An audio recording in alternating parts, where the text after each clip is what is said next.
You're listening to The Unsafe Bible with Pastor Ken Brown.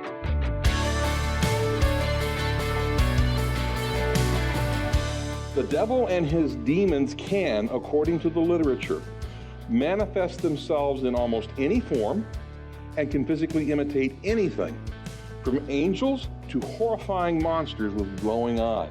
Strange objects and entities materialize and dematerialize in these stories, just as the UFOs materialize and dematerialize, and their splendid occupants appear to disappear, walk through walls, and perform other supernatural feats.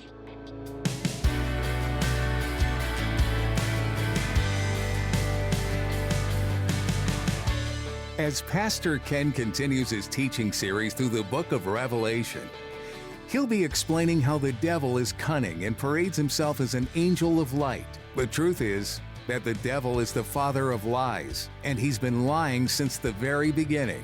The best way to combat the lies of Satan is to know your Bible and to study it day and night. Don't allow confusion to guide your decision-making, and instead, propose to pray and allow the peace of God to guide your heart while making decisions. Well, let's join Pastor Ken in the book of Revelation chapter 12 as he continues his message, Hell on Earth.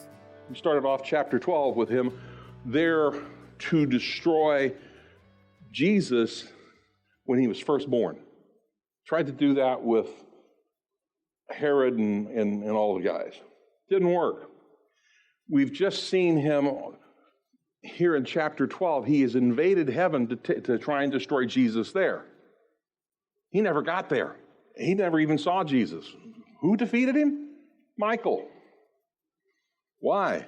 There's a weapon that Michael used that I don't think Satan conceives of yet, but it's going to be hinted at in a Greek word. So all he's got left is to exercise wrath on the woman. That's Israel. Now, when this happens, Jesus warned the nation of Israel in all three Gospels. When you see something happen, head for the hills. This is what he's talking about, what's happening here in chapter 12. So we see it first in Matthew 24. Jesus is on the Mount of Olives. He's giving a briefing to the disciples because they asked him three questions. And he gives them this piece of information. When you see the abomination of desolation, which was spoken of through Daniel the prophet, standing in the holy place. Now, anybody who knows the scriptures at that time will immediately think of Antiochus Epiphanes, what he did into the temple, and the whole Maccabean rebellion, what all that was about. And the thing was that he went in there and sacrificed a pig to Jupiter in the Holy of Holies, and on the altar. And then what he's saying is there's a guy coming in who's going to do the same thing. And then Jesus adds this, let the reader understand. In other words, if you're reading this and you see this, you need to comprehend what he's saying. That those who are in Judea must flee to the mountains. Those who are in Judea, that means Israel has to be resettled, doesn't it? Guess what? Israel's a nation and it's been resettled. People live in Judea today. He says if they live there, you've got to head for the hills. He says if you're on the housetop, just leave. So if you're in the field, don't go back. And he says, woe to those who are pregnant and those who are nursing babies in those days, but pray that your flight be not in the winter or on a Sabbath. For then there will be great tribulation, which is what we're talking about, such as has not occurred since the beginning of the world until now, nor ever will be. Unless those days had been cut short, no life would have been saved, but for the sake of the elect, those days will be cut short. Satan's goal is to destroy every life on planet Earth. If there is nobody left on planet Earth, then Jesus can't return. And that's what he's trying to do here at the end of the age. Mark chapter 13, Jesus is repeating the same thing. There's a little bit more information that Mark gives us. When you see the abomination of desolation, again, let the reader understand. Then those who are in Judea must flee to the mountains. Must flee. Don't flee, you must flee. And he goes on with the same information about those in the field, those in the house. And he adds, unless the Lord had shortened those days, no life would have been saved. Same situation. Satan is actively trying to destroy every man, woman, and child on planet Earth at this time. In the book of Luke, we have some more information that's given to us. When you see Jerusalem surrounded by armies, so when this guy does this, you're going to see Jerusalem is surrounded by armies, all the armies of the Antichrist. Recognize that her desolation is near. Then those who are in Judea must flee to the mountains. And those who are in the midst of the city, in other words, if you're downtown, must leave. Leave then, right then and there. Those who are in the country, don't enter the city, because the days of vengeance that all things are written will be fulfilled. And he gives the same information about those who are pregnant and nursing babies and all that. But he adds this: there will be signs in the sun and moon and stars, and on the earth dismay among nations in perplexity at the roaring of the sea and the waves. Sea and waves is a picture of chaos. Who's the head of chaos? Satan. We talked about that last week. It says that there will be men fainting from fear and the expectation of the things which are coming upon the world, for the powers of the heavens will be shaken. There will be some things happening then that will blow people's minds. I mean, basically what Jesus is saying is your worst nightmare of a science fiction movie is coming true. Okay? Head for the hills. Satan is already preparing earth dwellers for this moment. He's doing it right now. Stop and take a look at a thing called the UFO phenomenon. Okay? There's a gentleman who has studied it, and there's multiple folks who have looked at it in terms of an academic study. I've done the same thing. And before becoming a believer, I remember writing a paper saying the chariot of Ezekiel was a flying saucer. Well, now that I'm a believer, I'm going like, no, it's not. This is the throne room of God. It's not a flying saucer. But what this gentleman who has done research said, and this is from his book, Operation Trojan Horse, the bizarre manipulations and ill effects described in demonological literature is usually regarded as the result of a great conflict between God and the devil. In UFO lore, the same conflict has been observed. And the believers, in other words, the ones who believe that these are aliens, have explained it as a space war between the guardians who are protecting our planet and an evil extraterrestrial race. Well, that's partially right. The guardians are holy angels who are serving God, and there is an evil extraterrestrial race that wants to destroy us. Satan and his followers. Okay? And remember, Satan is a liar, he is a thief, and he will do whatever it takes to get you to believe whatever lie it is that he wants you to understand. The manifestations, this is back to what the study points, that the manifestations between demons and UFOs are the same. Only the frame of reference is different. One is 500 AD, oh, it's a demon. The other one is now, oh, it's a flying saucer, it's aliens. No, they aren't. Same creature. The devil and his demons can, according to the literature, manifest themselves in almost any form and can physically imitate anything, from angels to horrifying monsters with glowing eyes. Strange objects and entities materialize and dematerialize in these stories, just as the UFOs materialize and dematerialize, and their splendid occupants appear to disappear, walk through walls, and perform other supernatural feats. Now, John Keel, who's writing this, is not a believer. This is based on an academic study he's done of UFOs. And he compared UFO appearances with demon appearances, and then he put them together. And that's why he says, this is a Trojan horse. This is something else. He goes on to call it Operation Trojan Horse. He's talking about the end of the age. Is merely the same old game in new updated guise. The devil's emissaries of yesteryear are now replaced by mysterious men in black. The quasi-angels of biblical times, the fallen angels, are now magnificent spacemen. The demons, devils, and false angels were recognized as liars and plunderers by early man, And now we call them long-haired Venusians who are looking out for us. They aren't. It's interesting to note that they're in the literature involving UFOs, that those people who say they've been abducted, which is just another form of demon possession and dealing with demons, they all wind up being told the same story, that there's very soon they're going to take those people who just don't quite understand what's going on with the UFOs and remove them from the planet and just leave those true believers here on Earth. Okay. So Satan's telling us that we're all about to leave, except he's got it backwards. So when we come to this point of Revelation 12, and you start looking at other things that are going on in terms of studies and things happening in the world, you start coming to some conclusions about what that might be. All of a sudden, because the Bible says in Luke, things in the sky are going to blow your mind. Well, yeah, when the flying saucers start landing on the lawn of the White House and these guys start coming out, yeah, it will be mind-blowing. But we already know who they belong to and where they're from. So why the heightened anger from Satan? We already know he hates us, right? He hates all believers. He hates God's chosen people. He hates the Jews. But the warning from Jesus, repeated in all three Gospels, Matthew, Mark, and Luke, those are called the Synoptic Gospels, all allude to horrible anger and wrath coming from the beast. The key phrase is at the last phrase of verse 12, he has great wrath knowing he has only a short time. Again, remember, Satan knows the Bible. And he thinks he can actually impact the outcome that it states.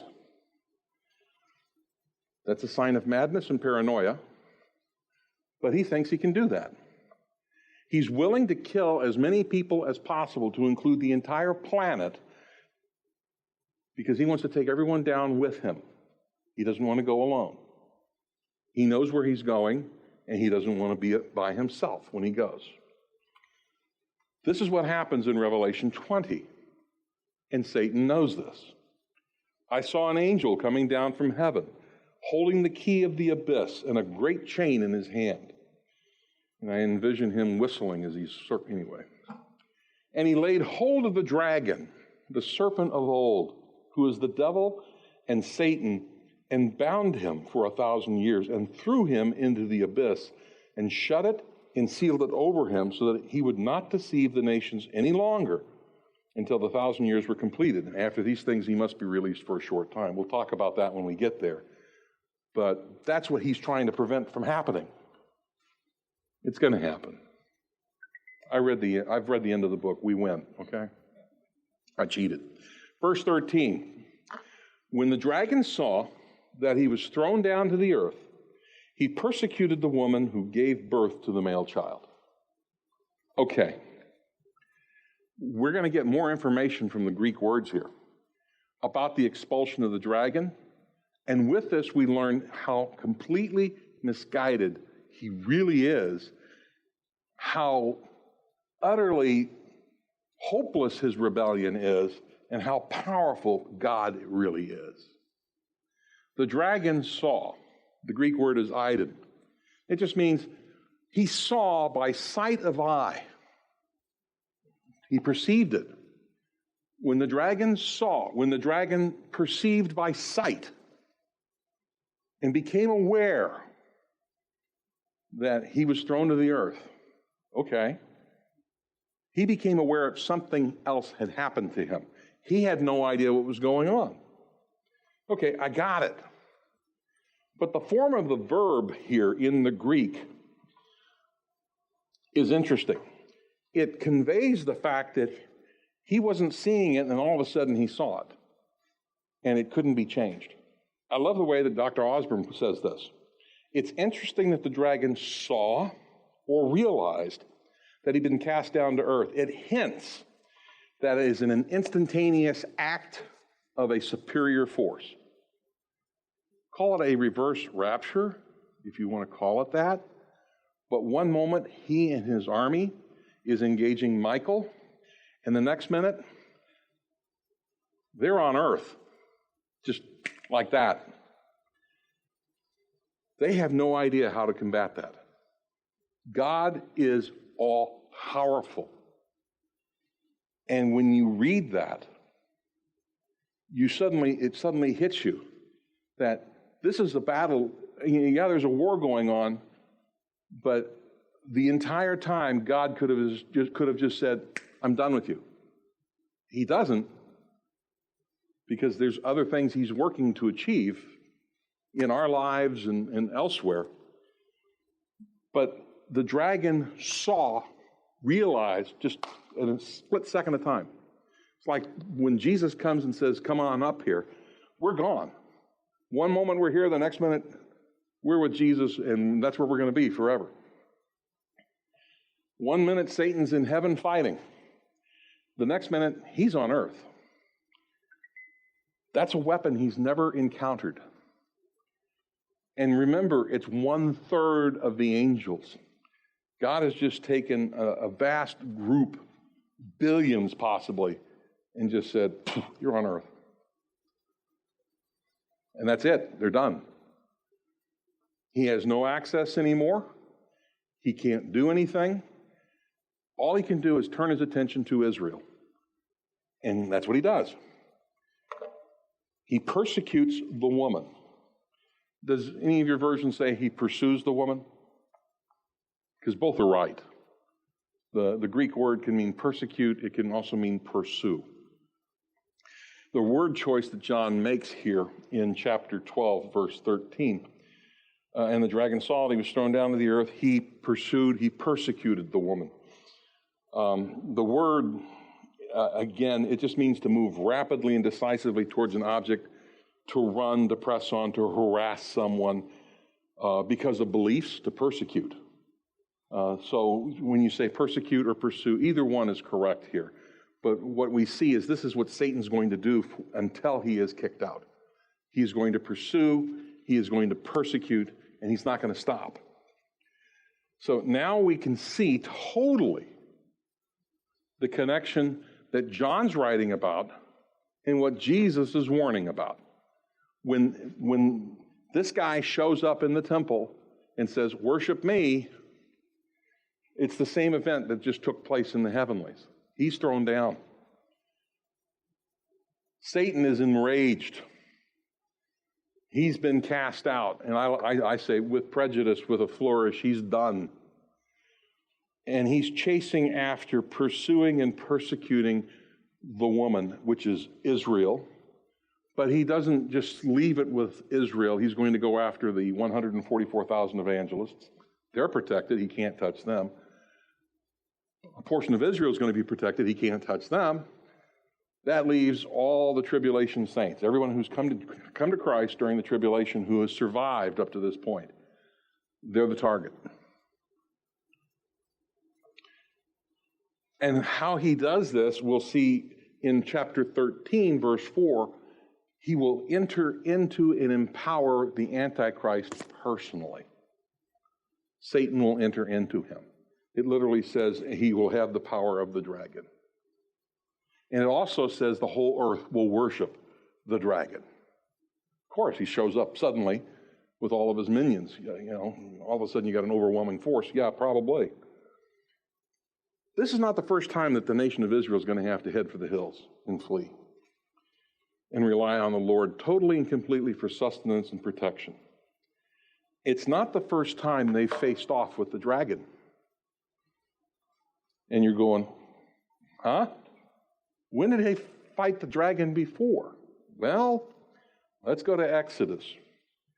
Exodus 15, and we're talking about the nation of Israel leaving Egypt, actually plundering Egypt, but they're leaving Egypt.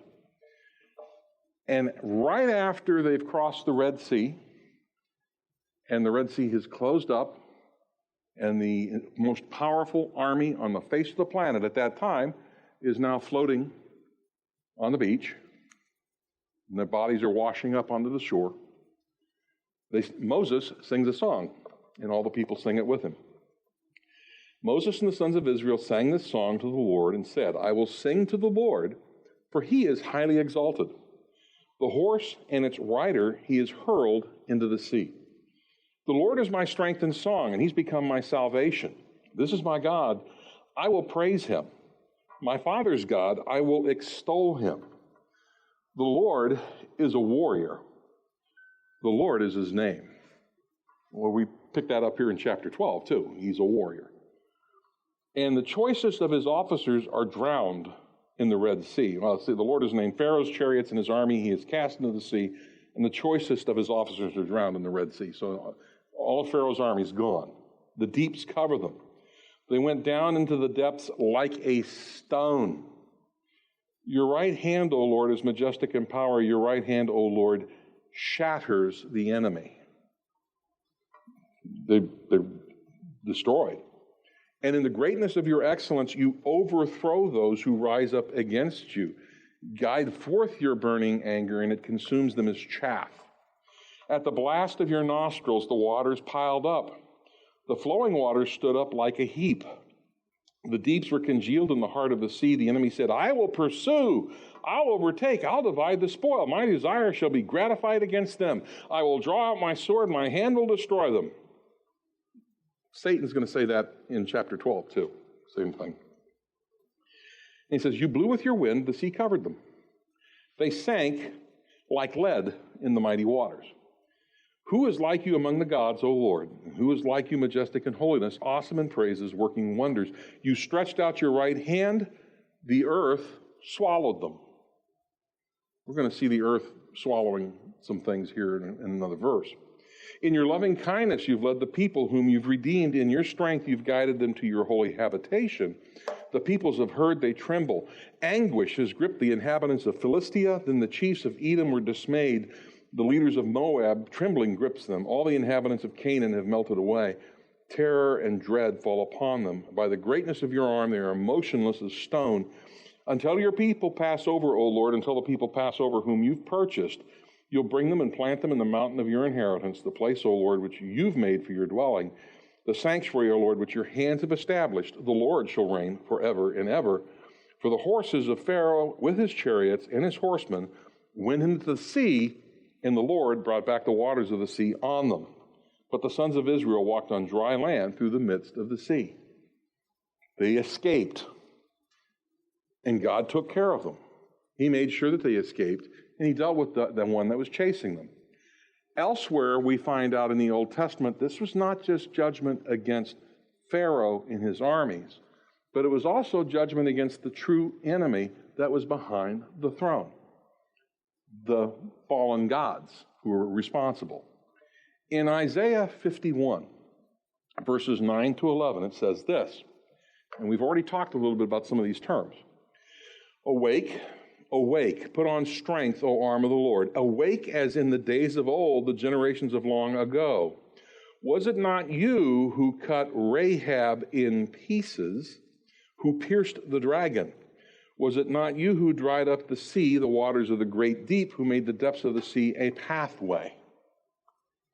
Okay, he's talking about the Red Sea splitting open. But Rahab is another name for Leviathan, which is another name for dragon. And here we're seeing that to do that, God also cut the dragon in pieces and pierced the dragon.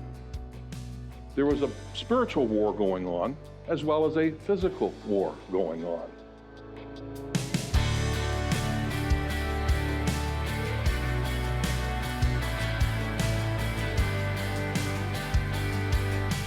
You've been listening to a message from Revelation on the Unsafe Bible. Pastor Ken has been diving deep into this final book of the Bible. If you're into fantasy or sci-fi, you might be naturally drawn toward Revelation. There's all kinds of imagery and strange creatures that are described. But more than any of this, you're reminded of the preeminence of God and that He rules over everything. He rules over all people, nations, and He has more power than the evil that can try to take over the world. What a relief that you can know and trust in this God. Are you confused about anything you heard today?